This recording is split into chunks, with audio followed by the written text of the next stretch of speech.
Hello दोस्तों, चलिए फिर मैं आज आपके लिए एक नई कहानी लेकर आई हूँ।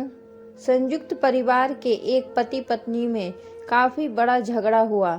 यह झगड़ा उन छोटे मोटे झगड़ों से ज्यादा गंभीर था जो हर पति पत्नी में समानता होता है, क्योंकि इस झगड़े में एक दूसरे की आलोचना करते करते बात इतनी बिगड़ गई थी कि पति पत्नी एक दूसरे से अब तलाक मांगने तक बात करने लगे थे।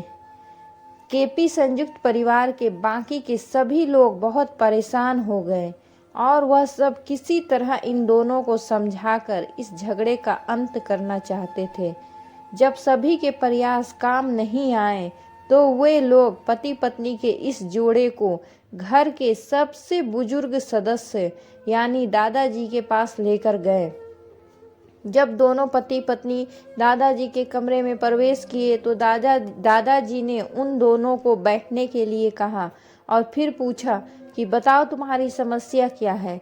दोनों पति पत्नी एक साथ बोल पड़े और वो एक दूसरे पर आलोचनाओं की झड़ी लगा दी।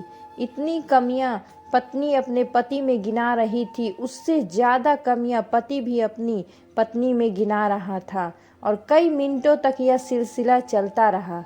दादाजी ने इन दोनों को नहीं रोका और न ही इनको अपना गुस्सा एक दूसरे पर उतारने दिया।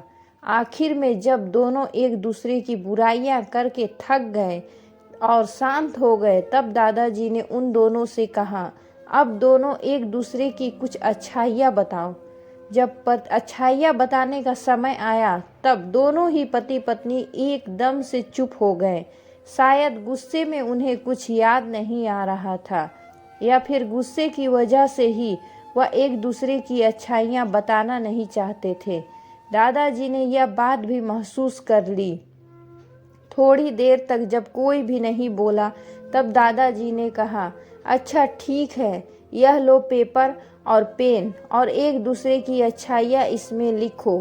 पति पत्नी दोनों ने पेपर और पेन लिया और एक दूसरे से काफी दूर जाकर बैठ गए। थोड़ी देर तक पति ने कुछ लिखा ना पत्नी ने। फिर पति ने पेपर में कुछ लिखना शुरू किया। उसे देखकर पत्नी ने भी अपने पेपर में लिखना शुरू कर दिया।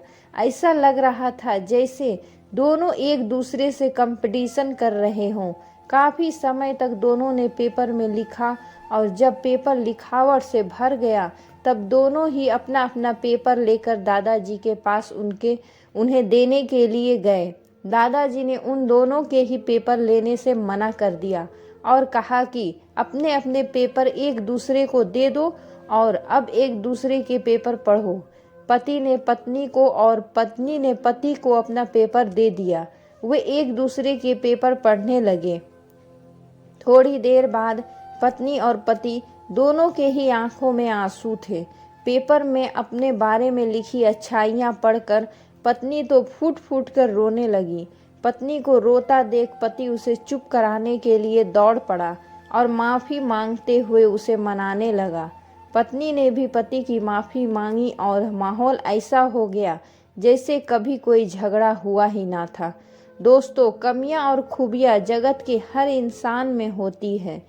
अब हमारे ऊपर होता है कि हम कमियां देखकर अपने जीवन को नर्क बना लें या खूबियां देखकर अपने जीवन को स्वर्ग बना दें। दोस्तों, अगर आपको यह कहानी पसंद आई तो प्लीज़ मेरे चैनल को सब्सक्राइब कर दें और लाइक का बटन भी ज़रूर दबा दें और एक प्यारा सा कमेंट ज़रूर से ज़रूर लिखें। यहाँ तक कहानी सुनने के लिए आप सभी को बहुत बहुत धन्यवाद।